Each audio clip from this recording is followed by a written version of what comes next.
story of the homeless huts in Holland. And today, we get an inside look at the very first finished hut. Pastor Willie Watt is spearheading the project to bring the huts to the homeless in the Holland community. Now, there has been some pushback. It is a little after 2 in the morning in Eugene, Oregon, and the winter rain has been falling for 11 hours straight. Under the Washington Street Bridge, men are wrapping their sleeping bags in garbage sacks and losing the fight anyway. But 3 miles across town, behind a wooden fence beside a church parking lot, a 67-year-old widow is asleep in a warm bed, behind a door that locks, inside a $500 hut that cost about as much as the refrigerator she left behind when the bank took her house. However, what daily life inside these little wooden shelters actually looks like, the parts that put people back together and the parts nobody warns you about, has never once fit inside a 60-second news story. To understand these strange little shelters, you have to go back to a muddy protest camp in Eugene in the winter of 2011. The Occupy movement had filled a downtown park with tents, and mixed in among the protesters were dozens of people who were not protesting anything. They were simply homeless, and a tent city with free food and safety in numbers was the best offer their city had ever made them. When the camp was finally cleared, those people did not vanish. They scattered back into doorways and riverbanks, and one man who had spent months among them could not stop thinking about it. His name was Eric de Boer, a designer and builder who had been volunteering in the camp. Hi y'all, this is Eric de Boer, broadcasting from my own personal Conestoga hut here at the CSS headquarters on Grand Street. He had watched tents collapse under Oregon rain, watched sleeping bags rot from the ground up, and watched the city argue in council meetings while people got wetter. De Boer was not a politician, and he had no budget. What he had was a workshop, some plywood, and a question that sounds almost childish when you say it out loud. What is the absolute cheapest structure that still counts as a home? The answer he sketched looked like something out of a history book. A flat plywood floor about 6 feet wide and 10 feet long, raised off the wet ground. Curved wooden ribs arching over it like the hoops of a covered wagon. And stretched across those ribs, a heavy, insulated fabric skin that sheds rain the way a duck's back does. He called it the Conestoga hut, after the wagons that carried settlers across the plains, and the whole thing could be built by a handful of volunteers in a single day for roughly $500 in donated materials. It had a real door with a real lock, a window for light, and about 60 square feet inside, smaller than most American walk-in closets, larger in every way that counted than a tent. Then Eugene did something almost no American city had done before. Instead of banning the huts, it made room for them. City rules were changed so that churches, nonprofits, and businesses could host a small number of huts on their land. A group called Community Supported Shelters began setting up little fenced clusters called Safe Spot Communities, usually a dozen or 2 huts arranged around a shared gathering space, a portable toilet, and a covered kitchen area. And with that, the experiment began. Actual human beings, some of them off the streets for the first time in a decade, moved into wooden huts the size of a garden shed. So what is it actually like to live in one? The first thing residents mention is the rain. In a tent, rain is an enemy. It finds the seams, soaks the floor, and drips onto your face at 3 in the morning. Inside a Conestoga hut, raised on its dry plywood platform, rain turns into something else entirely. It drums on the taut fabric overhead, steady and harmless, and one resident after another describes the same discovery. They slept. Not the thin, one-eye-open dozing of the sidewalk, but real sleep, hour after hour of it, for the first time in years. One man in his 60s admitted he spent his first week doing almost nothing except listening to storms, because after 9 years outside, the weather was finally happening to the hut and not to him. The warmth surprises people too. The huts have no furnace and most have no electricity, but the insulated shell and the small space hold body heat remarkably well. On a freezing Oregon night, the inside of an occupied hut can sit 20 degrees warmer than the air outside, warm enough to sleep under ordinary blankets.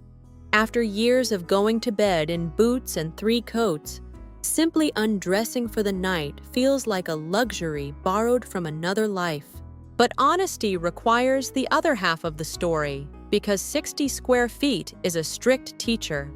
There is room for a bed, a few shelves, some storage bins, and you. That is the entire list. A resident who owns 2 chairs owns 1 chair too many. Tall people learn that the curved walls steal headroom everywhere except the center line, so you dress standing in the exact middle of your home like a man in a rowboat. Cold mornings bring a surprise overhead. The breath you exhaled all night has collected on the inside of the cold fabric. And if you forgot to crack the vent, the ceiling lets it go around dawn, 1 icy drop at a time, onto whatever you left uncovered. In July, the equation flips. The same insulated skin that saves your life in January holds the afternoon heat like a canning jar, and residents learn the old farmhouse rhythm. Open everything at sunrise, seal it by 10, surrender by 3. The walls stop wind and rain and almost nothing else. Within a week, you know which neighbor snores, which one listens to a radio preacher, and which one talks in his sleep to people who are not there anymore. The fabric hides you from every eye in the camp, and not 1 ear. In a village this small, that turns out to be its own strange glue. Nobody in a safe spot community successfully pretends to be fine. And there is the walk. The huts have no plumbing, no bathroom, no sink, and no kitchen. When a 70-year-old woman needs the toilet on a rainy February night, she puts on her coat, takes her flashlight, and crosses the gravel to the portable toilet by the gate, exactly like camping, except this is Tuesday, and next Tuesday, and every Tuesday after that. Meals happen under a shared canopy on camp stoves, with a chore chart that has your name on it whether you feel sociable that day or not. For some residents, that shared cooking fire is the thing that saves them, the first table they have been welcome at in years. For others, it is genuinely the hardest part of the whole arrangement, because the riverbank never handed anybody a chore chart or a Tuesday night meeting. Because these camps run on rules, and here is the detail that changes everything. The residents write the rules themselves. No alcohol, no drugs, no violence, no stealing. Those are constant everywhere. But quiet hours, guest policies, chore schedules, and who gets the empty hut when someone moves out, all of that gets argued and voted on by the people who live there, usually around a fire barrel with coffee in hand. Every camp keeps a staffed front gate, and the person signing in visitors is a resident in a lawn chair with a clipboard of his own, not a uniform. A village you help run feels different from a shelter that runs you. Those rules got their real test during the ice storms that hit Oregon every few winters. One year, when freezing rain snapped tree limbs across Eugene and knocked out power to thousands of comfortable houses, the hut camps simply carried on. The curved shells shed the ice, the small spaces kept their warmth, and residents who had survived winters under bridges walked the rows at night, knocking on doors, checking on the older folks, handing out spare blankets from the supply hut. People who owned almost nothing spent that week making sure nobody they knew froze. More than one volunteer has said that was the week they stopped thinking of the camps as charity and started thinking of them as neighborhoods. An ordinary week is quieter than that, and it has a rhythm that surprises newcomers. The camp wakes early. Residents with jobs catch the morning bus, and the ones without jobs work the camp itself, hauling water, splitting kindling, raking gravel, patching hut skins, tending the vegetable beds that seem to appear within months at nearly every site. Afternoons are slow.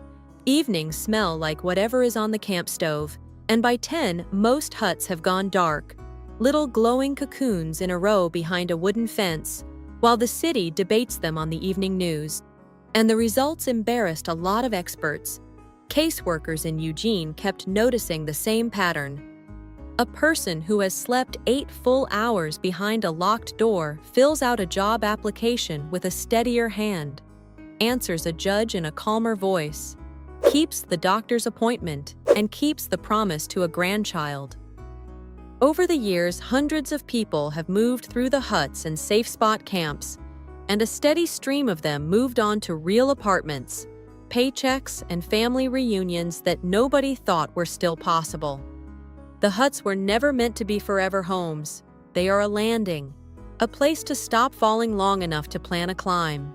But this experiment nearly died more than once, and it is worth knowing how.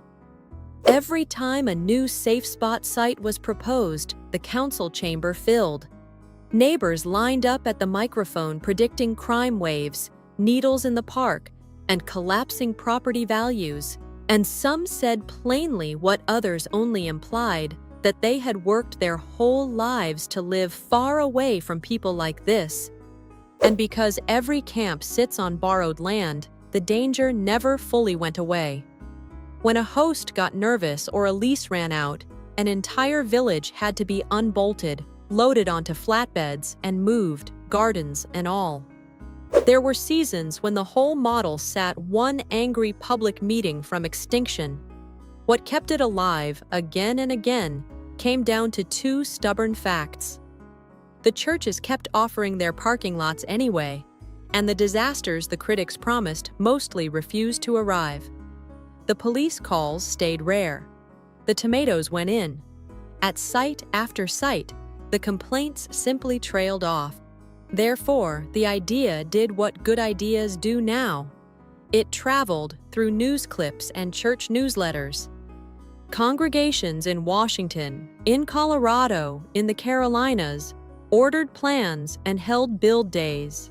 A typical volunteer Saturday starts at 8 in the morning with a flatbed truck, stacks of pre-cut plywood, and a crowd of retirees in work gloves who have never met the person they are building for.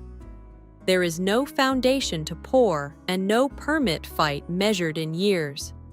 The floor goes down, the ribs go up, the skin stretches over, and by late afternoon, somebody is hanging the door while somebody else makes up the bed inside and leaves a note on the pillow signed by a dozen strangers. Volunteers describe an odd quiet on the drive home, something closer to embarrassment than pride. The uncomfortable math of finishing by supper time, what their own city has debated since the 90s. One group kept showing up in these camps in numbers that should stop all of us cold. Veterans. Eugene eventually opened an entire safe spot camp just for them. A fenced village of huts where every resident had once worn the uniform. Men who served in Vietnam and Desert Storm, sleeping in plywood huts built by volunteers, because on any given night in America, tens of thousands of veterans have no home at all. And before we go back inside the camps, I want to pause for the people watching who are not just curious about this story. Some of you are one missed paycheck away from it. Some of you have a brother, a son, or a neighbor sleeping in a car right now, and some of you served this country yourselves. For you, we put together a guide called The Veteran's Blueprint. It walks through the emergency housing programs, the benefits most people never hear about, and the quiet assistance strategies that can keep a struggling veteran, or honestly anyone close to the edge, off the street entirely. A lot of it is the kind of detail that just does not fit in a video, the exact program names, who qualifies, and the order to apply in. So we put the complete guide in one place where you can actually use it. You will find the link in the description below, or you can scan the QR code on your screen right now. If you are struggling, it may change your next 6 months. And if you want to help someone who is, it will show you exactly where to begin. So once the film crews pack up and leave, what do the people inside these huts say actually matters? Almost all of them name the same 3 things, and not one of them is the hut. The first is the lock. One camp manager remembers a new resident who wore her hut key on a shoestring around her neck for a solid month, even to the shower house, because she could not quite believe it was hers. People who spent years sleeping in shifts, one ear open for footsteps, describe a slow physical unwinding that takes weeks. Shoulders come down, jaws unclench. One man said he never knew how long he had been bracing until the morning he woke up and his hands were not in fists. The second is the address. In America, you cannot get hired, open a bank account, or receive most benefits without one, and a shelter bed does not count. A registered hut on a registered lot does. A 60-square-foot wagon hut can receive mail, and residents talk about the first envelope with their own name on it the way other people talk about the keys to a first house. The third one is harder to explain, and residents usually get quiet when they try. Out on the street, they say, you stop looking at yourself. There are no mirrors and there are no reasons.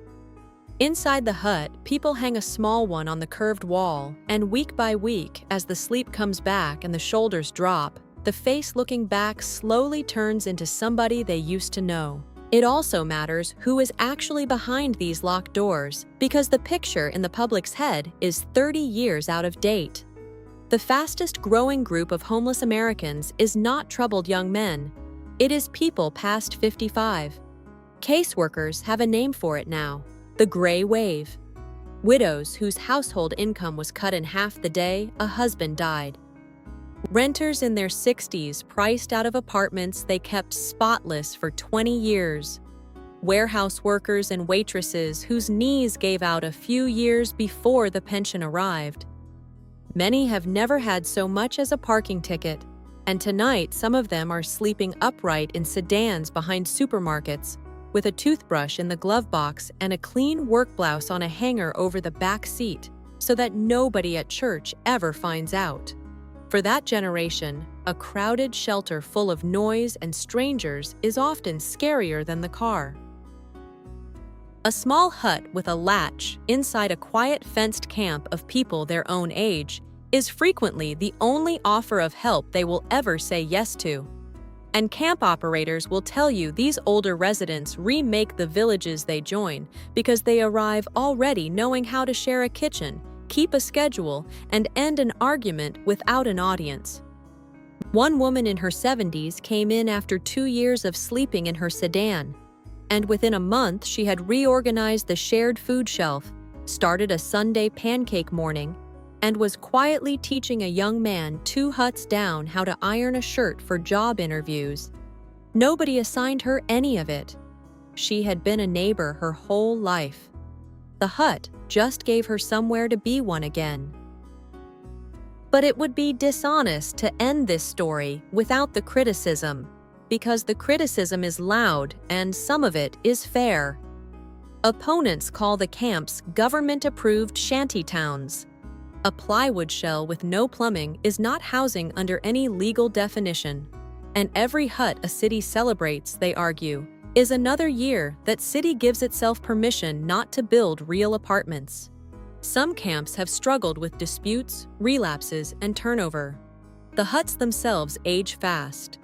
Fabric skins fade and tear, plywood floors wear through, and a structure raised in a single Saturday is not a structure anyone's grandchildren will inherit. Even the builders agree the hut is a stopgap, and that the real cure is permanent housing, healthcare, and wages that stop working people from falling through the floor in the first place. Yet notice who tends to sneer at stopgaps. It is almost never anyone falling. A person sleeping outside in America dies decades earlier than the rest of us, from exposure, untreated illness, and violence, and cities routinely spend years and hundreds of thousands of dollars per unit planning apartment buildings that the woman freezing tonight will never live to see finished. The hut builders are making a plain bet. A dry bed tonight is worth more than a blueprint for next year, and the ledgers keep taking their side because when people are housed, even minimally, hospital visits drop, arrests drop, and taxpayers usually end up paying less than they paid to leave those same people on the sidewalk. There is one last scene worth sitting with. Visitors to the Eugene camps arrive braced for misery, and instead they find a retired cannery worker watering tomatoes beside her hut, a Navy veteran fixing a neighbor's door hinge, and two old friends arguing happily about the right way to make camp coffee. One elderly resident, asked what the hut had given her, did not mention the roof or the bed or the lock. She said that for the first time in 8 years, if she did not come outside in the morning, somebody would knock. That, in the end, is what $500 is buying. Not square footage, a knock at the door. So think back to the widow asleep behind her latch while the rain hammers the fabric above her head. Her home has no bathroom, no kitchen, and no wall flat enough to hang a family portrait straight. By every measure the housing market keeps, it barely registers as a building. And yet, inside that little wagon shell is everything the street had taken from her. Heat that stays through the night, a latch that holds, and a light 2 doors down that belongs to somebody who would notice. The hut villages of America will not end the homeless crisis, and their builders would be the first to say so. But they are proof of something this country keeps forgetting. The distance between a car seat and a life worth living can be 60 square feet, built by strangers in one Saturday for the price of a refrigerator. If this story moved you, the link to the Veterans Blueprint stays in the description below for anyone who needs it or knows someone who does. And if you want more true stories about ordinary Americans quietly solving impossible problems, hit subscribe, because next week we are stepping inside the abandoned motels being converted into apartments for seniors with nowhere else to go. Some of those rooms already have waiting lists a year long, and the people running them told us things the cities involved would rather keep quiet. That story is next week. Do not miss it.